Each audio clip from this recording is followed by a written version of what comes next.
പരിശുദ്ധമായ റമദാനിൻ്റെ അതിശ്രേഷ്ഠമായ ദിനങ്ങളിലൂടെ നമ്മളിങ്ങനെ പോവുകയാണ്. അൽഹംദുലില്ലാ, അള്ളാഹു സ്വീകരിക്കട്ടെ, കബൂലാക്കട്ടെ. അപ്പോൾ ഇന്നു മുതൽ നമ്മളിനി എന്നാണോ നോമ്പ് അവസാനിക്കുന്നത് ആ സമയം വരെ നമ്മളെല്ലാവരും അറിഞ്ഞിരിക്കേണ്ട സുപ്രധാനപ്പെട്ട നോമ്പിൻ്റെ ചില മസ്അലകളാണ്. അതായത് പല ആളുകളും ചോദിക്കുന്നു, ഉസ്താദേ അത് ചെയ്താൽ നോമ്പ് മുറിയോ, ഇത് ചെയ്താൽ നോമ്പ് മുറിയോ, അത്ര തേച്ച നോമ്പ് മുറിയോ, ഈ സ്വപ്നസ്ഖലനമുണ്ടായാൽ നോമ്പ് മുറിയുമോ, അതുപോലെ ഞങ്ങൾക്ക് കണ്ണിൽ മരുന്നിറ്റിക്കാമോ, സുറുമയിടാമോ, ചെവിയിൽ മരുന്നിറ്റിക്കാമോ, അതുപോലെ തന്നെ ഈ ഉമിനീര് തുപ്പിലിറക്കിയാൽ നോമ്പ് മുറിയോ, കഫം ഇറക്കാൻ പറ്റുമോ അതോ തുപ്പിത്തന്നെ കളയണോ, വിരൽ മൂക്കിലേക്ക് പ്രവേശിപ്പിച്ചാൽ നോമ്പ് മുറിയോ, അതുപോലെ തന്നെ ഞാനിങ്ങനെ ബൈക്കിന് പോകുമ്പോൾ സമയത്ത് എൻ്റെ വായിലേക്ക് ഒരു പ്രാണി കയറി ഉസ്താദെ, അറിയാതെയാണ് ആ പ്രാണി വന്നത്, എൻ്റെ നോമ്പ് മുറിഞ്ഞിട്ടുണ്ടാകുമോ, അതുപോലെ ഇഞ്ചക്ഷൻ എടുക്കാമോ, അതുപോലെ ഗ്ലൂക്കോസ് കയറ്റാമോ, ഇങ്ങനെ ഒരുപാട് സംശയങ്ങൾ. നോമ്പ് മുറിയുന്ന കാര്യങ്ങൾ ഏതൊക്കെയാണ്, നോമ്പ് മുറിയാത്ത കാര്യങ്ങൾ ഏതൊക്കെയാണ്, നോമ്പും നോമ്പിൻ്റെ സംശയങ്ങളും മറുപടിയുമാണ് ഇന്നത്തെ ക്ലാസ്സിൽ പ്രധാനമായി നമ്മൾ പഠിക്കുന്നത്. ഏതൊക്കെയാണ് ആ കാര്യങ്ങളെന്ന് വിശദമായി കേൾക്കാം. അത് പറയുന്നതോടൊപ്പം തന്നെ ഒരു കുഞ്ഞ് വാക്യം പറഞ്ഞ ഒരു ചെറിയൊരു വാക്യം, ഈ വാക്യം പറഞ്ഞാൽ, അപ്പോൾ ഇന്ന് നമ്മൾ നോമ്പ് പിടിച്ചുകൊണ്ട് ഇന്നത്തെ രാവിലോ ഇന്നത്തെ പകലിലോ എപ്പോൾ പറഞ്ഞാലും കുഴപ്പമില്ല, റമദാനിൽ പറഞ്ഞാൽ മതി. പ്രത്യേകിച്ച് നോമ്പുകാരനായി പകൽ സമയത്ത് നമ്മൾ ഈ ഒരു ദിക്ർ പറഞ്ഞാൽ അവനിക്ക് കിട്ടുന്നത് സ്വർഗത്തിൽ സ്വർണത്തിൻ്റെ കൊട്ടാരമാണ്. അതൊക്കെ വേണ്ടേ നമുക്ക്? ഇൻഷാ അല്ലാഹ് വേണം. ഏതാണ് ആ ദിക്ർ? മുഴുവൻ കാര്യങ്ങളും ഇന്നത്തെ ക്ലാസ്സിൽ പഠിക്കാം. അള്ളാഹു തൗഫീക്ക് നൽകട്ടെ. അസ്സലാമു അലൈക്കും വറഹ്മത്തുള്ളാഹി വബറകാതുഹു. അഊദു ബില്ലാഹി മിനശ് ശൈത്വാനിർ റജീം. ബിസ്മില്ലാഹിർ റഹ്മാനിർ റഹീം. അൽഹംദുലില്ലാഹി റബ്ബിൽ ആലമീൻ. വിശുദ്ധമായ റമദാൻ, ആ റമദാനിൻ്റെ ഏറ്റവും ഹൈലൈറ്റ് ആയിട്ടുള്ള ഒരു അമലാണല്ലോ നോമ്പ്. നോമ്പ് മുൻകാല സമുദായങ്ങളിലും അള്ളാഹു കൊടുത്തിട്ടുണ്ട്. ഖുർആനിൽ അള്ളാഹു തആല പറയുന്നു, യാ അയ്യുഹല്ലദീന ആമനൂ കുതിബ അലൈക്കുമുസ്സിയാമു കമാ കുതിബ അലല്ലദീന മിൻ ഖബ്ലിക്കും ലഅല്ലക്കും തത്തഖൂൻ. മുഅ്മിനീങ്ങളെ, നിങ്ങൾക്ക് അള്ളാഹു തആല നോമ്പ് നിർബന്ധമാക്കി. എന്തുപോലെ? നിങ്ങൾക്ക് മുൻകാലങ്ങളിൽ ജീവിച്ചിരുന്ന സമുദായങ്ങൾക്ക് അള്ളാഹു നോമ്പ് കൊടുത്തതുപോലെ നിങ്ങൾക്കും അള്ളാഹു നോമ്പ് തന്നിരിക്കുന്നു. നമുക്കുള്ള നോമ്പ്, നമ്മളിപ്പോൾ പിടിക്കുന്ന നോമ്പും മുൻകാല സമുദായങ്ങൾക്ക് അള്ളാഹു കൊടുത്തിട്ടുള്ള നോമ്പും തമ്മിൽ വ്യത്യാസമുണ്ട്.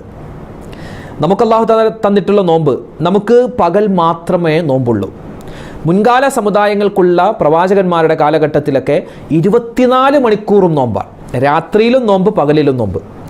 നമുക്ക് നോമ്പ് പിടിച്ചാൽ വെള്ളം കുടിക്കാൻ പാടില്ല, ഭക്ഷണം കഴിക്കാൻ പാടില്ല, പിന്നെ ശാരീരികമായ ബന്ധം പാടില്ല. എന്നാൽ മുൻകാല സമുദായങ്ങളിലുള്ള ആളുകൾക്ക് വെള്ളം കുടിക്കാൻ പാടില്ല, ഭക്ഷണം കഴിക്കാൻ പാടില്ല, ശാരീരികമായ ബന്ധത്തിൽ ഏർപ്പെടാൻ പാടില്ല, അതോടൊപ്പം തന്നെ സംസാരിക്കാൻ പാടില്ല. കലാം അത് പാടില്ല, സംസാരിച്ചാൽ നോമ്പ് മുറിയും. അതുപോലെ തന്നെ മൂസാ നബിയുടെ കാലത്ത് കുളിക്കാൻ പാടില്ല, പല്ല് വൃത്തിയാവാൻ പാടില്ല. അള്ളാഹ് ആ നോമ്പൊന്നും നമുക്ക് അല്ലാഹു തന്നില്ല. നമുക്ക് നല്ല വൃത്തിയോടുകൂടി നടക്കാനും അതുപോലെ തന്നെ നമുക്ക് പകൽ മാത്രമുള്ള നോമ്പുമാണ് പടച്ചവൻ തന്നിട്ടുള്ളത്. അപ്പോൾ മുൻകാല സമുദായങ്ങൾക്ക് നോമ്പുണ്ട്, നമുക്കും നോമ്പുണ്ട്. നോമ്പിന് വലിയ കൂലിയാണ്. അസ്സൗമു ജുന്നത്തുൻ എന്നാണ് നബി സല്ലല്ലാഹു അലൈഹി വസല്ലം തങ്ങൾ പറഞ്ഞത്. നോമ്പ് എന്ന് പറഞ്ഞാൽ ഒരു പരിചയമാണ്. നമ്മൾ ഈ റമദാനിൽ പിടിക്കുന്ന നോമ്പ് അതൊരു പരിചയമാവണം. നമ്മുടെ ശഹ്വത്തുകൾ, നമ്മുടെ വിചാരങ്ങൾ, മോശപ്പെട്ട ചിന്തകൾ, അതിനെല്ലാം തടയുന്ന ഒന്നായി നമ്മുടെ നോമ്പ് മാറണം. ആ നോമ്പ് യഥാർത്ഥ നോമ്പായി മാറണമെങ്കിൽ 12 കാര്യങ്ങൾ നമ്മൾ ശ്രദ്ധിക്കണം. അതോടൊപ്പം തന്നെ 12 കാര്യങ്ങൾ നമ്മൾ സൂക്ഷിക്കണം. ഇത് നമ്മൾ പറയാൻ പോകുന്നത്, ഈ നോമ്പ് പിടിച്ചിട്ട് 12 കാര്യങ്ങൾ ചെയ്താൽ നമ്മുടെ നോമ്പ് ഫസാദാകും, മുറിഞ്ഞു പോകും, അതിൻ്റെ കൂലി കിട്ടില്ല. 12 കാര്യങ്ങൾ ചെയ്താൽ നോമ്പ് മുറിയുകയുമില്ല. ഇതാണ് ഇൻഷാ അല്ലാഹ് വിശദീകരിച്ച് നമ്മളിന്ന് പറയാൻ പോകുന്നത്. നമ്മളൊക്കെ ഓരോ വർഷവും ഇത് പറയുന്നതാണ്. പക്ഷെ എന്നാലും നോമ്പാകുന്ന സമയത്ത് പല ആളുകൾക്കും സംശയങ്ങൾ വീണ്ടും കൂടി വരികയാണ്. അതോടൊപ്പം തന്നെ നമ്മളൊക്കെ നോമ്പുകാരാണ്. ഇന്നും ഇനിയുള്ള ദിവസങ്ങളിലും പരിശുദ്ധമായ ഈ റമദാൻ മാസത്ത് നോമ്പ് പിടിച്ചിട്ട് ഒരു മനുഷ്യൻ ഒരു കെലിമത്ത് പറഞ്ഞാൽ, ഒരു വാക്യം പറഞ്ഞാൽ, അല്ലാഹു സുബ്ഹാനഹു വ തആല അവനിക്ക് കൊടുക്കുന്നത്, നബിതങ്ങൾ സ്വല്ലല്ലാഹു അലൈഹി വസല്ലമ തങ്ങൾ പറയുന്നു, സ്വർഗത്തിൽ കടക്കുമെന്നല്ല, സ്വർഗത്തിൽ അവൻ കടന്നിട്ട് ആ സ്വർഗത്തിൽ സ്വർണത്തിൻ്റെ കൊട്ടാരം അല്ലാഹു കൊടുക്കുമെന്ന്. ഇൻഷാ അല്ലാഹ് അത് ശേഷം പറയാം. അതിനു മുമ്പായി നമുക്ക് നോമ്പ് മുറിയുന്ന 12 കാര്യം, നോമ്പ് മുറിയാത്ത 12 കാര്യം. ഞാനിത് പറയുന്നത് ഷാഫിഈ മദ്ഹബിൻ്റെ ആധികാരികമായ ഗ്രന്ഥം ഫതുഹുൽ മുഈൻ. ആ ഫതുഹുൽ മുഈനിന്റെ നമുക്ക് നോമ്പുമായി ബന്ധപ്പെട്ട് മഹത്തുക്കൾ പഠിപ്പിച്ചു തരുന്ന കാര്യങ്ങളാണ്. അതോടൊപ്പം തന്നെ നമ്മുടെ ഇന്നത്തെ കാലത്ത് നമ്മൾ പലപ്പോഴും ഒരുപാട് പേര് ചോദിക്കും, ഉസ്താദെ അത് ചെയ്താൽ നോമ്പ് മുറിയോ, ഇത് ചെയ്താൽ നോമ്പ് മുറിയോ, അങ്ങനെ ചെയ്താൽ നോമ്പ് കിട്ടോ, ഇങ്ങനെ ചെയ്താൽ നോമ്പ് കിട്ടോ എന്നൊക്കെ പറഞ്ഞ് നമ്മുടെ സാധാരണ നമ്മുടെ ഈ നാട്ടും പ്രദേശത്ത് നമ്മുടെ ഈ നാട്ടിൽ നമ്മുടെ ഈ ഒരു സാഹചര്യത്തിൽ പല ആളുകളും ചോദിക്കുന്ന ചില ചോദ്യങ്ങളുണ്ട്. അതും കൂടി ഉൾപ്പെടുത്തിയിട്ട് ഇൻഷാ അള്ളാഹ് നിങ്ങൾക്ക് ഒരു നസീഹത്ത് തരാനാണ് ഉദ്ദേശിക്കുന്നത്. അപ്പോൾ ആദ്യം തന്നെ നോമ്പുകാരൻ്റെ ജീവിതത്തിൽ ഇതുണ്ടായാൽ അവൻ്റെ നോമ്പ് മുറിഞ്ഞു പോകും. അത്തരത്തിലുള്ള ഒരു 12 കാര്യം ഇൻഷാ അല്ലാഹ് ആദ്യം തന്നെ നമുക്ക് പരിചയപ്പെടാം.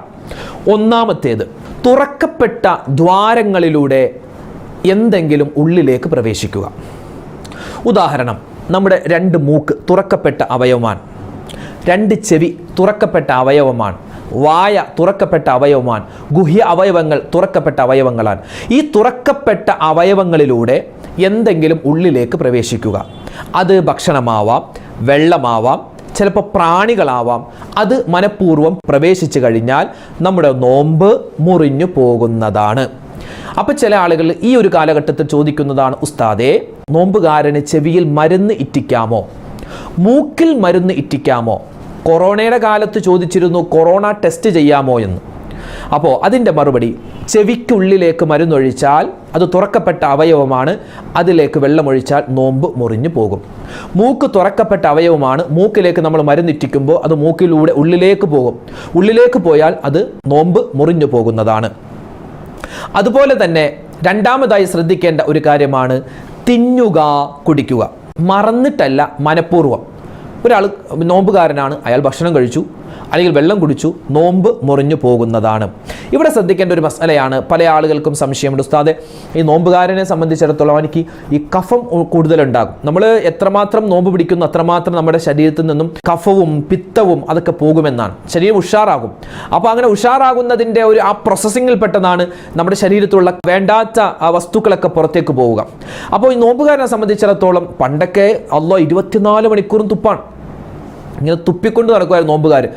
ഒരു വാക്ക് പറഞ്ഞാൽ അപ്പം തന്നെ തുപ്പും, പിന്നെ ഒരു പറഞ്ഞാൽ അപ്പം തന്നെ തുപ്പും. വെറുതെ ഇങ്ങനെ തുപ്പി കൊണ്ട് നടക്കുന്ന ചില നോമ്പുകാരുടെ ഇന്നത്തെ കാലത്ത് അത് വളരെ വിരളമായി മാറി. അതൊരു പക്ഷേ ഇങ്ങനെ ഉസ്താദുമാരൊക്കെ പറഞ്ഞിട്ടാവാം, അല്ലെങ്കിൽ ഇപ്പോൾ എല്ലാ വീട്ടിലും എന്താണ് ഇൻ്റർലോക്കൊക്കെ ചെയ്ത് എല്ലാം ഫുള്ള് സെറ്റപ്പാണല്ലോ, പിന്നെ തുപ്പാൻ സ്ഥലമില്ലാത്തതുകൊണ്ട് മെഴുകുന്നതാവാം. എന്തുമാവട്ടെ, നോമ്പുകാരൻ തുപ്പിക്കൊണ്ട് നടക്കണമെന്ന് ഒരു സ്ഥലത്തുമില്ല. പക്ഷെ തുപ്പണം എപ്പോൾ? അവൻ്റെ വായിലേക്ക് കഫം വന്നാൽ. നമ്മൾ ഈ തൊണ്ടയിൽ കഫമുണ്ട്, നമുക്ക് പുറത്തേക്ക് എടുക്കാൻ പറ്റും, വായിലേക്ക് എടുത്തിട്ട് തുപ്പിക്കളയാൻ പറ്റും, എങ്കിൽ നമ്മൾ അങ്ങനെ ചെയ്യണം. തുപ്പിക്കളയാൻ പറ്റാത്ത സാഹചര്യമാണെങ്കിൽ, അതായത് വായിലേക്ക് എടുക്കാൻ പറ്റുന്നില്ല എങ്കിൽ അത് അഫു ഉണ്ട്. പക്ഷേ നമുക്ക് എന്നൊക്കെ പറഞ്ഞ് നമ്മൾ വായിലേക്ക് എടുത്തിട്ട് തുപ്പിക്കളയാൻ പറ്റിയാൽ അതങ്ങനെ ചെയ്യണമെന്നാണ്. പിന്നെ ഉസ്താദെ തുപ്പിലിറക്കിയാൽ നോമ്പ് മുറിയോ? തുപ്പിലിറക്കിയാൽ നോമ്പ് മുറിയില്ല. അത് ഉമിനീരുണ്ടല്ലോ, അത് ഇറക്കിയാൽ നോമ്പ് മുറിയില്ല. പക്ഷേ നമ്മുടെ എന്തെങ്കിലും പല്ലോ മോണയോ ചുണ്ടോ ഒക്കെ പൊട്ടിയിട്ട് രക്തം കലർന്ന ഉമിനീരാണെങ്കിൽ അത് നോമ്പിൻ്റെ ഫസാദിലേക്ക് കൊണ്ടുപോകും. അതുകൊണ്ട് അത് നമ്മൾ തുപ്പിക്കളയലാണ് വേണ്ടത്. മൂന്നാമത്തെ കാര്യം സംയോഗം ചെയ്യുക എന്നുള്ളതാണ്. ഭാര്യ ഭർത്താക്കന്മാർ തമ്മിലുള്ള ആ ബന്ധം അത് പകൽ ചെയ്താൽ നോമ്പ് മുറിഞ്ഞു പോകുന്നതാണ്. അങ്ങനെ ഒരു മനുഷ്യൻ മനഃപൂർവ്വം ചെയ്താൽ അവൻ ആ നോമ്പിന് ഫിദിയ കൊടുക്കണം, പകരം കൊടുക്കണം. എന്താ ഫിദിയ കൊടുക്കേണ്ടത്? ഒന്നാമത്തേത് അവൻ ഒരു അടിമയെ മോചിപ്പിക്കണമെന്നാണ്. ഇന്ന് അടിമ സമ്പ്രദായം ഇല്ലാത്തത് കൊണ്ട് രണ്ടാമതായി അവൻ ചെയ്യേണ്ട 2 മാസം തുടർച്ചയായി നോമ്പ് പിടിക്കണമെന്നാണ്. എന്താ ഹാല്? 2 മാസം തുടർച്ചയായി നോമ്പ് പിടിക്കണം. 2 മാസം തുടർച്ചയായി നോമ്പ് പിടിക്കുമ്പോൾ അതിൻ്റെ ഇടയിലെങ്ങാനും ഒരു ദിവസം നഷ്ടപ്പെട്ടാൽ പിന്നെ അവിടം തൊട്ട് പിന്നെ ഒന്നേന്ന് പറഞ്ഞ് തുടങ്ങണം. അത്രമാത്രം ഗൗരവമുള്ളതാണ്. അല്ലെങ്കിൽ അതിനും പറ്റുന്നില്ല എങ്കിൽ അവൻ 60 മിസ്കീന്മാർക്ക്, പാവപ്പെട്ടവർക്ക് ഭക്ഷണം കൊടുക്കണമെന്നാണ്. അപ്പോൾ ആ ഒരു കാര്യം കൊണ്ട് നോമ്പ് മുറിഞ്ഞു പോകും. പിന്നെ നാലാമത്തേത് ഉണ്ടാക്കി ഛർദ്ദിക്കുക എന്നുള്ളതാണ്. ഇപ്പം നോമ്പുകാരനെ സംബന്ധിച്ചിടത്തോളം അവനിക്ക് ഉച്ചയ്ക്ക് ശേഷം പല്ല് തേക്കൽ എന്താണ്? കറാഹത്താൻ, പാടില്ലാത്തതാണ്. പിന്നെ ചില ആളുകൾ നോമ്പ് പിടിച്ചിട്ട് പല്ല് തേച്ചിട്ട് ബ്രഷ് കൊണ്ട് നാവിൽ ഇങ്ങനെ ഉരസും, ഇങ്ങനെ ഉരച്ച് ആ അണ്ണാക്കിലേക്ക് എന്നൊക്കെ പറഞ്ഞ് ആക്കിയിട്ട് ചിലപ്പോൾ അത് ഛർദ്ദിച്ച് കളയും. അതെന്താണ്? ഉണ്ടാക്കി ഛർദ്ദിക്കലാണ്. ആ ഉണ്ടാക്കി ഛർദ്ദിക്കൽ അത് നമ്മുടെ നോമ്പിനെ നഷ്ടപ്പെടുത്തി കളയും. അതുകൊണ്ട് അത് പാടില്ല. നമ്മുടെ ഈ തൊണ്ടയിൽ ഇവിടെ കഫ വിരിപ്പുണ്ട്, ഇങ്ങനെ എടുത്തിട്ട് കളയൽ അതല്ല പറഞ്ഞത്. നമ്മുടെ കൈയിട്ടിട്ട് അല്ലെങ്കിൽ എന്തെങ്കിലും ബ്രഷൊക്കെ ഇട്ടിട്ട് എന്നൊക്കെ പറഞ്ഞ് ഉള്ളിലുള്ളത് ഛർദ്ദിച്ച് കളയുന്നത് ഉണ്ടാക്കി ഛർദ്ദിക്കലാണ്. അതുകൊണ്ട് നോമ്പ് മുറിയുന്നതാണ്. അഞ്ചാമത്തേത് ഇന്ദ്രിയം സ്കലിപ്പിക്കുക. അതായത് മുഷ്ടിമൈദനം കൊണ്ട്, സ്വയം ഭോഗം കൊണ്ട് ഒരാൾ ഇന്ദ്രിയം സ്കലിപ്പിച്ചാൽ, മനിയെ പുറപ്പെട്ടാൽ അവൻ്റെ നോമ്പ് മുറിയുന്നതാണ്. ആറാമത്തേത് ആർത്തവം ഉണ്ടാവുക. ആർത്തവകാരിയെ സംബന്ധിച്ചിടത്തോളം അവരുടെ നോമ്പ് മുറിഞ്ഞു. അതായത് ശുദ്ധിയുള്ള സമയമായിരുന്നു, അല്ലെങ്കിൽ ആ ഒരു ടൈമിംഗ് ആയി, അപ്പോൾ നോമ്പുകാരിയായിരുന്നു, പക്ഷേ ഉച്ച കഴിഞ്ഞ് അല്ലെങ്കിൽ രാവിലെ അല്ലെങ്കിൽ നോമ്പ് തുറക്കുന്നതിന് മുമ്പ് ആർത്തവം പുറപ്പെട്ട് കഴിഞ്ഞാൽ അവളുടെ നോമ്പ് മുറിഞ്ഞു പോകുന്നതാണ്. ഏഴാമത്തേത് പ്രസവ രക്തം പുറപ്പെടുക. ആ പ്രസവ രക്തം പുറപ്പെട്ടാലും നോമ്പുകാരിയാണെങ്കിൽ അവളുടെ നോമ്പ് മുറിഞ്ഞു പോകുന്നതാണ്. എട്ടാമത്തേത് ഭ്രാന്ത് വരിക. നോമ്പുകാരനാണ്, അയാൾക്ക് പെട്ടെന്ന് ഭ്രാന്ത് വന്നു, അവൻ്റെ ആ സ്വബോധം മറിഞ്ഞുപോയി, ഭ്രാന്തായി, അവൻ്റെയും നോമ്പ് മുറിയുന്നതാണ്. പിന്നെ അതുപോലെ ഒമ്പതാമത്തേത് പരിശുദ്ധമായ ഈ ദീനിൽ നിന്നും പുറത്തു പോവുക. അതായത് അവൻ മറ്റു മതത്തിലേക്ക് പോവുക. ഞാൻ മുസ്ലിം ഒന്നുമല്ല ഇനി തൊട്ട്, ഞാൻ ഹിന്ദുവാണ്, ഞാൻ ക്രൈസ്തവനാണ്, ഞാൻ ജൂതനാണ്, ഞാൻ സിഖുകാരൻ എന്നൊക്കെ പറഞ്ഞ് അവൻ നമ്മുടെ ഇസ്ലാമിൽ നിന്നും പുറത്തു പോവുക, മറ്റു മതം സ്വീകരിക്കുക. എന്നാലും അവൻ്റെ നോമ്പ് മുറിഞ്ഞു പോകുന്നതാണ്. പത്താമത്തേത് വളരെ ശ്രദ്ധിക്കണം, പ്രത്യേകിച്ച് പുരുഷന്മാർ, അതായത് പുകവലി കൊണ്ട് ഒരുപക്ഷെ നോമ്പ് മുറിയുമെന്നാണ് ഭൂരിഭാഗം പണ്ഡിതന്മാരുടെയും അഭിപ്രായം. നമ്മളിപ്പോൾ ഈ ഉമ്മമാരൊക്കെ വീട്ടിൽ വിറക് കത്തിക്കുമല്ലോ, വിറക് കത്തിക്കുന്ന സമയത്ത് ഒരു പുക വരും, അല്ലെങ്കിൽ നമ്മളിപ്പോൾ ചന്ദനത്തിന് കത്തിക്കുമ്പോൾ ഒരു പുക വരും, അതുപോലെ കുന്തിരിക്കാൻ കത്തിക്കുമ്പോൾ പുക വരും. അത് അമിതമായി നമ്മൾ ശ്വസിക്കാൻ പാടില്ല. എന്നാൽ ഒരു ലേറ്റായിട്ട് ഇങ്ങനെ ഒരു പുക പോയി എന്ന് ശ്വസിച്ചെന്ന് പറഞ്ഞ് നോമ്പ് മുറിയില്ല. പക്ഷേ ഈ പുകവലി അങ്ങനെയല്ല, നമ്മൾ വായിലേക്ക് വെച്ച് ഉള്ളിലേക്ക് നമ്മൾ വലിക്കുകയാണ്. അപ്പോൾ ആ പുകയായിട്ട് നമ്മൾ ഉള്ളിലേക്ക് വലിക്കുന്നതും പുറത്തേക്ക് വിടുന്നതും, ആ സിഗരറ്റ് എന്ന് പറയുന്ന സാധനം ഉണ്ടല്ലോ, ആ ബീഡി സിഗരറ്റ്, അതിൻ്റെ കറ നമ്മൾ സാധാരണ പുക പോലെയല്ല, തടിയുള്ള പുകയാണ് നമ്മൾ ഉള്ളിലേക്ക് വലിക്കുന്നത്, പുറത്തേക്ക് വിടുന്നത്. അതുകൊണ്ട് ഉള്ളിലേക്ക് മനഃപൂർവ്വം ഒരു തടിയുള്ള അത് പുകയായിട്ട് നമ്മൾ ഉള്ളിലേക്ക് വലിക്കുന്നത് കൊണ്ട് അത് നോമ്പ് മുറിയാൻ വളരെയധികം സാധ്യതയുണ്ട്. അതുകൊണ്ട് ആ പരിപാടിക്ക് നോമ്പുകാരൻ നിൽക്കാൻ പാടില്ല എന്നാണ് ഭൂരിഭാഗം പണ്ഡിതന്മാരും നമുക്ക് പറഞ്ഞു തരുന്നത്. അതുപോലെ തന്നെ നമ്മൾ ശ്രദ്ധിക്കേണ്ടതാണ്, നമ്മുടെ വായിൽ നിന്നും പുറത്തേക്ക് വന്ന ഉമിനീര് അത് പിന്നെയും വായിലേക്ക് എടുക്കുക. നമ്മുടെ കയ്യിലേക്ക് നമ്മുടെ തുപ്പൽ വന്നു, അത് വീണ്ടും വായിലേക്ക് എടുക്കുക. അതെന്താണ്? ഒരു മോശപ്രവൃത്തിയാണ്. നോമ്പ് അത് ഫസാദാക്കി കളയുന്നതാണ്. 11ാമത്തേത് നമ്മുടെ ശരീരത്തിൽ ഉണ്ടാക്കിയിട്ടുള്ള കൃത്രിമമായ ദ്വാരങ്ങൾ, ആ ദ്വാരങ്ങളിലൂടെ ഉള്ളിലേക്ക് എന്തെങ്കിലും പ്രവേശിക്കുക. ഉദാഹരണം പറഞ്ഞാൽ ആണുങ്ങൾക്കും പെണ്ണുങ്ങൾക്കും ഈ മൂത്ര സംബന്ധമായിട്ട് ട്യൂബ് ഇടാറുണ്ട്. ട്യൂബ്, അതായത് നമ്മുടെ ആ രഹസ്യ അവയവത്തിലേക്ക് ആ ട്യൂബ് പ്രവേശിപ്പിക്കലാണ്. അപ്പം അതുകൊണ്ട് എന്താവും? നോമ്പ് മുറിയും. ചില ആളുകൾക്ക് ഈ തലച്ചോറിൽ നിന്നും പഴുപ്പെടുത്ത് കളയാൻ, അല്ലെങ്കിൽ വയറ്റിൽ നിന്നും പഴുപ്പെടുത്ത് കളയാൻ, നീരെടുത്ത് കളയാൻ നമ്മുടെ ഈ പൊക്കിളിൻ്റെ താഴെയോ മുകളിലോ ആയിട്ട് ചെറിയൊരു ഹോൾ ഉണ്ടാക്കും. എന്നിട്ടൊരു കുഴൽ, എന്തെങ്കിലും ഒരു പൈപ്പ് ശരീരത്തിൻ്റെ ഉള്ളിലേക്ക് ഇട്ടിട്ട് അതിലൂടെ ചിലപ്പോൾ മരുന്ന് അങ്ങോട്ട് കയറ്റും, ചിലപ്പോൾ അതിലുള്ള വേസ്റ്റുകൾ പുറത്തേക്ക് തള്ളും. അങ്ങനെ ഒരു സാഹചര്യം, അതായത് കൃത്രിമമായ ദ്വാരങ്ങളിലൂടെ എന്തെങ്കിലും ഒരു വസ്തു ഉള്ളിലേക്ക് പ്രവേശിപ്പിച്ചാൽ അത് നോമ്പിനെ മുറിക്കുന്നതാണ്. 12ാമതായി നമുക്ക് മഹത്തുക്കൾ പറഞ്ഞു, ഈ ആധുനിക കാലഘട്ടത്തിൽ നമ്മൾ ശ്രദ്ധിക്കേണ്ടതാണ് മൂത്രത്തിൽ കുഴലിടുക. അതുകൊണ്ടും നോമ്പ് മുറിയുന്നതാണ്. ഒരു നോമ്പുകാരനെ സംബന്ധിച്ചിടത്തോളം അവനിക്ക് പെട്ടെന്ന് ഒരു അസ്വസ്ഥത വന്നു, മൂത്രസംബന്ധമായ ഒരു രോഗം വന്നു. അപ്പോൾ ഡോക്ടർമാർ ഇത് ട്യൂബ് ഇടണമെന്ന് പറഞ്ഞു, കുഴലിടണമെന്ന് പറഞ്ഞു. അപ്പോൾ ആ ഒരു പ്രവൃത്തി നമ്മൾ അവിടെ ചെയ്യുമ്പോൾ നമ്മുടെ രഹസ്യവയത്തിലേക്ക് ആ ഒരു കുഴൽ ഇടുന്നത് കൊണ്ട് അവിടെയും നോമ്പ് മുറിയാൻ സാധ്യതയുണ്ട്. ഇതല്ല കേട്ടോ, ഇനിയും ഒരുപാട് കാര്യങ്ങൾ നോമ്പ് മുറിയുന്നതുമായി ബന്ധപ്പെട്ടിട്ടുണ്ട്. സമയത്തിൻ്റെ പരിമിതി മൂലം ഈ 12 കാര്യത്തിൽ ചുരുക്കുകയാണ്. ഈ 12 കാര്യങ്ങൾ നോമ്പുകാരനെ സംബന്ധിച്ചിടത്തോളം അവൻ്റെ നോമ്പ് മുറിച്ച് കളയുന്നതാണ്. നോമ്പ് മുറിയുക എന്ന് പറഞ്ഞാൽ 2 രൂപത്തിലാണ്. ഇപ്പോൾ നമ്മൾ ഈ 12 കാര്യം പറഞ്ഞില്ലേ, ഇത് നമ്മുടെ ശാരീരികമായ നോമ്പ് മുറിഞ്ഞു പോകും. നമ്മുടെ ശരീരം കൊണ്ട് പിടിച്ചാൽ നോമ്പ് മുറിയും. നമ്മുടെ ആത്മീയമായ നോമ്പ് മുറിഞ്ഞു പോകുന്ന ചില കാര്യങ്ങളുണ്ട്. ആത്മീയമായ നോമ്പ് മുറിഞ്ഞു പോകുന്ന കാര്യങ്ങളിൽ പെട്ടതാണ് മോശമായത് പറയുക, മോശമായത് കേൾക്കുക, മോശമായത് ചിന്തിക്കുക, ഹറാമായ കാര്യങ്ങൾ പറയുക, കേൾക്കുക, അത് ചിന്തിക്കുക. അതെന്താണ്? നമ്മുടെ ആത്മീയമായ നോമ്പിനെ മുറിച്ചു കളയും. അതായത് നോമ്പിൻ്റെ പൂർണ്ണമായ പ്രതിഫലം കിട്ടൂല. ഒരു ഉമ്മ ചോദിച്ചതാണ്, ഉസ്താദേ ഈ നോമ്പ് പിടിച്ചുകൊണ്ട് TV കാണാൻ പറ്റുമോ? TV കാണുക എന്നതല്ല അവിടെ പ്രശ്നം വരുന്നത്, ആ TV എന്ത് കാണുന്നു എന്നതാണ്. ഇപ്പോൾ TV നമ്മുടെ നാട്ടിലൊരു പ്രശ്നം ഉണ്ടായി, അപ്പോൾ അതുമായി ബന്ധപ്പെട്ടൊരു വാർത്ത വന്നു, അത് TV യിലൂടെയല്ല കാണുന്നത്. അപ്പോൾ അതല്ല ഇവിടെ പ്രശ്നം. ആ TV നമുക്ക് കാണാൻ പറ്റാത്ത ഹറാമായതാണോ കാണുന്നത് എങ്കിൽ ആ ഹറാമായത് കണ്ടതിൻ്റെ ശിക്ഷയുണ്ടാകും. നോമ്പുകാരനായതുകൊണ്ട് ശിക്ഷ കുറച്ച് ഇരട്ടിയാണ്. മാത്രമല്ല ആ നോമ്പുകാരനെ സംബന്ധിച്ചിടത്തോളം അവൻ്റെ നോമ്പിൻ്റെ കൂലി അത് കുറഞ്ഞു പോകുന്നതാണ്, ഇല്ലാതായി പോകും. അത് TV മാത്രമല്ല, നമ്മുടെ മൊബൈലിൽ വാട്സപ്പ് ഉണ്ട്, ഫേസ്ബുക്ക് ഉണ്ട്, ഇൻസ്റ്റഗ്രാം ഉണ്ട്, യൂട്യൂബ് ഉണ്ട്. നമ്മൾ ഇതിലൂടെ നല്ലതും നമുക്ക് കാണാം, മോശപ്പെട്ടതും കാണാം. അപ്പം നല്ലത് കാണുകയാണെങ്കിൽ നമ്മുടെ നോമ്പിന് പ്രശ്നമൊന്നുമില്ല. അതായത് നമ്മൾ ഈ പറയുന്ന ക്ലാസ് കേൾക്കുന്നത് നിങ്ങളുടെ യൂട്യൂബിലൂടെയാണ്, നിങ്ങളുടെ ഫോണിലൂടെയാണ്. അപ്പോൾ നിങ്ങൾക്ക് എന്താണ്? നോമ്പ് മുറിയാത്ത രൂപത്തിലാണ് നിങ്ങൾ എന്ത് ചെയ്യുന്നത്? ഈ ക്ലാസ്സുകൾ കേൾക്കുന്നത്. എന്നാൽ ഈ ക്ലാസ് മാറ്റി നിങ്ങൾ വേറെ എന്തെങ്കിലും ഒരു ഹറാമായ കാഴ്ചയാണ് കാണുന്നതെങ്കിലോ ആത്മീയമായ നോമ്പ് ഫസാദായി പോകും, മുറിഞ്ഞു പോകുന്നതാണ്. അപ്പോൾ ഇതാണ് TV കാണാമോ, യൂട്യൂബ് കാണാമോ, ഗെയിം കളിക്കാമോ? ഗെയിം എന്നൊക്കെ പറഞ്ഞാൽ എന്താ? വെറുതെ നമ്മുടെ സമയം കൊല്ലുകയല്ലേ.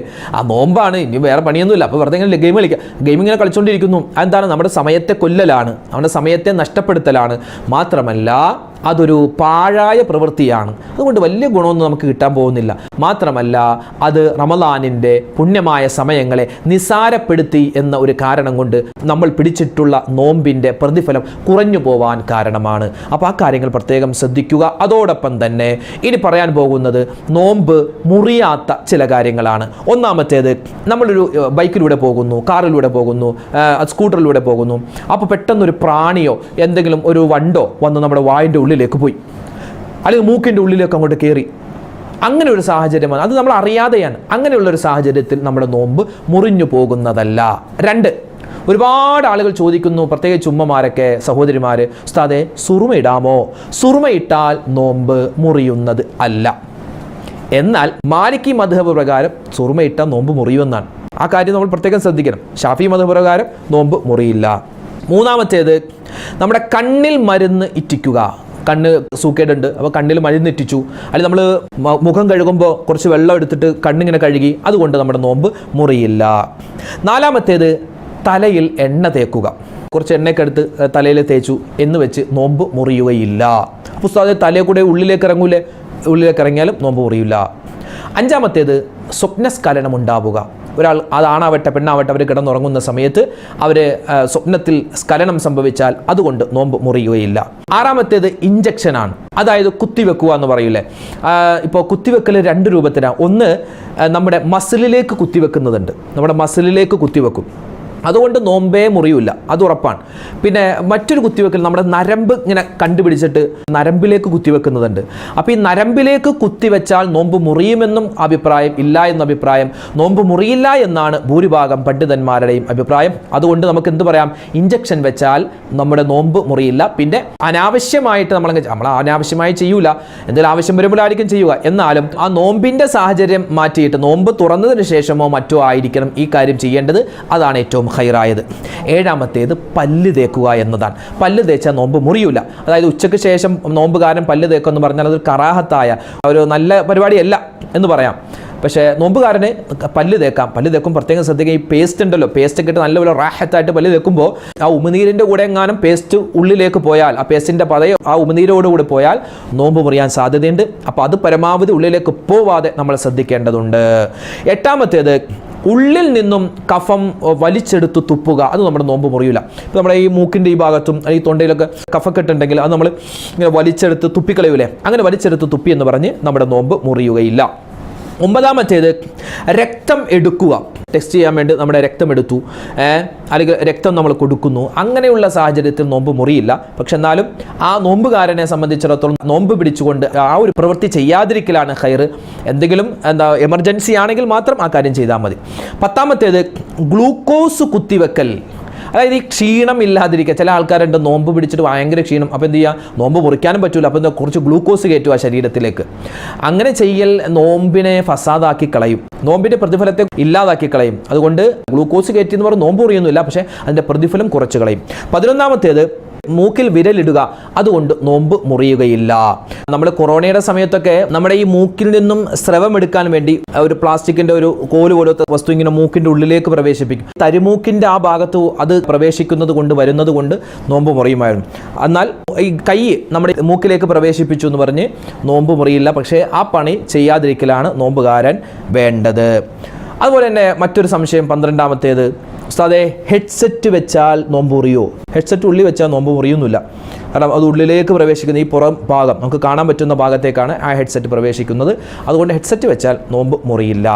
അപ്പം ഇങ്ങനെ ഒരുപാട് സംശയങ്ങൾ. വിക്സ് പുരട്ടിയാൽ നോമ്പ് മുറിയോ? അതുപോലെ അത്തർ തേക്കാമോ എന്നൊക്കെ പറഞ്ഞ ഒരുപാട് സംശയങ്ങളുണ്ട്. അത്തർ തേച്ചാൽ നോമ്പ് മുറിയില്ല, അതുപോലെ വിക്സ് തേച്ചാൽ നോമ്പ് മുറിയില്ല. പിന്നെ അതൊക്കെ ആ നോമ്പുകാരനെ സംബന്ധിച്ചിടത്തോളം അവൻ ആ പകലിൽ ഉപയോഗിക്കാതിരിക്കലാണ് അവനിക്ക് ഖൈർ. അവൻ്റെ നോമ്പിൻ്റെ പ്രതിഫലം പൂർണ്ണമായി കിട്ടാൻ അതാണ് അവൻ ചെയ്യേണ്ടത്. അപ്പോൾ നോമ്പ് മുറിയുന്ന 12 കാര്യം, മുറിയാത്ത ഇന്നത്തെ കാലത്ത് നമ്മൾ ശ്രദ്ധിക്കേണ്ട 12 കാര്യം പറഞ്ഞിട്ടുണ്ട്. ഇതല്ലാത്ത ഒരുപാട് കാര്യങ്ങളുണ്ട്. നമുക്ക് ഇൻഷാ അല്ലാഹ് മറ്റൊരു വീഡിയോ അതൊക്കെ വിശദമായിട്ട് മറ്റൊരു അവസരത്തിൽ പറയാം. അപ്പോൾ നമ്മൾ നോമ്പുകാരനെ സംബന്ധിച്ചിടത്തോളം നോമ്പ് പിടിച്ചുകൊണ്ട് ഒരൊറ്റ വാക്ക് പറഞ്ഞാൽ അവനിക്ക് സ്വർഗത്തിൽ സ്വർണത്തിൻ്റെ കൊട്ടാരം കിട്ടുമെന്ന് നമ്മൾ പറഞ്ഞു. ഏതാണ് ആ വാക്ക്? ഒരൊറ്റ വാക്ക്, നമ്മളൊക്കെ പറയുന്ന വാക്ക്. നമ്മൾ നിസ്കാരത്തിന് ശേഷം സുബ്ഹാനല്ലാഹ് പറയുന്നു, അൽഹംദുലില്ലാഹ് പറയുന്നു, അല്ലാഹു അക്ബർ പറയുന്നു, അതിനുശേഷം 10 പ്രാവശ്യം ലാ ഇലാഹ ഇല്ലല്ലാഹ് പറയുന്നു. ഇത് 4 ഒന്നിച്ചങ്ങോട്ട് ചൊല്ലുക. ഏതാ? സുബ്ഹാനല്ലാഹി വൽഹംദുലില്ലാഹി വലാ ഇലാഹ ഇല്ലല്ലാഹു അല്ലാഹു അക്ബർ. അതിൻ്റെ കൂടെ വലാ ഹൗല വലാ ഖുവത ഇല്ലാ ബില്ലാഹിൽ അലിയ്യിൽ അദീം.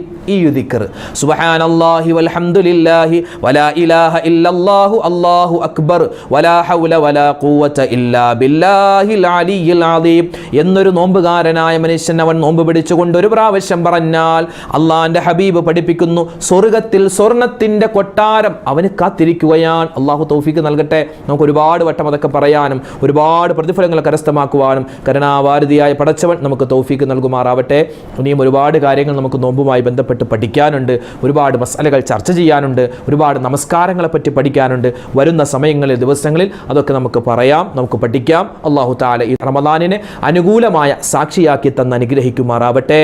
ആമീൻ യാ റബ്ബൽ ആലമീൻ. ഒരുപാട് പേര് ദ്വാരക്കാൻ പറഞ്ഞിട്ടുണ്ട്. ഞാൻ പറഞ്ഞല്ലോ, റമദാനിൽ ഇങ്ങനെ കുത്തിയിരുന്ന് ആ എല്ലാ കമൻറ്റിനും മറുപടി തരാനുള്ള പ്രയാസം കാരണം കൊണ്ട് അങ്ങനെ മറുപടിയൊന്നും ഇപ്പോൾ തരുന്നില്ല. മൊത്തത്തിൽ എല്ലാവർക്കും വേണ്ടി ദുആ ചെയ്യുകയാണ്. ഇൻഷാ അല്ലാഹ് എല്ലാവരെയും ഓർക്കുന്നുണ്ട്. നമുക്കും നമ്മുടെ ഈ ചാനലിൻ്റെ അണിയറ പ്രവർത്തകർക്കും ഒരുപാട് പേര് പ്രവർത്തിച്ചിട്ടാണ് ഓരോ വീഡിയോയും നിങ്ങളുടെ മുന്നിലേക്ക് എത്തുന്നത്. അപ്പോൾ അവർക്കൊക്കെ വേണ്ടി, അവരുടെ കുടുംബത്തിന് വേണ്ടി നിങ്ങളൊക്കെ ദ്വാരക്കണം. റമദാനാണ്, പരസ്പരം അങ്ങോട്ടും ഇങ്ങോട്ടുമൊക്കെ നമ്മൾ ദ്വാരക്കുക. നിങ്ങൾക്ക് വേണ്ടിയൊക്കെ എപ്പോഴും നമ്മുടെ ദ്വായിലുണ്ടാകും. അല്ലാഹു തആല നമ്മുടെ എല്ലാ പ്രയാസങ്ങളും പ്രശ്നങ്ങളും മാറ്റിത്തരട്ടെ. എല്ലാ ഹലാലായ മുറാദുകളും അല്ലാഹു ാക്കുമാറാവട്ടെ. ഈ റമദാൻ നമുക്ക് എല്ലാവർക്കും അനുകൂലമാക്കി തരട്ടെ. ആമീൻ യാ റബ്ബൽ ആലമീൻ. അസ്സലാമു അലൈക്കും വറഹ്മത്തുള്ളാഹി വബറകാതുഹു.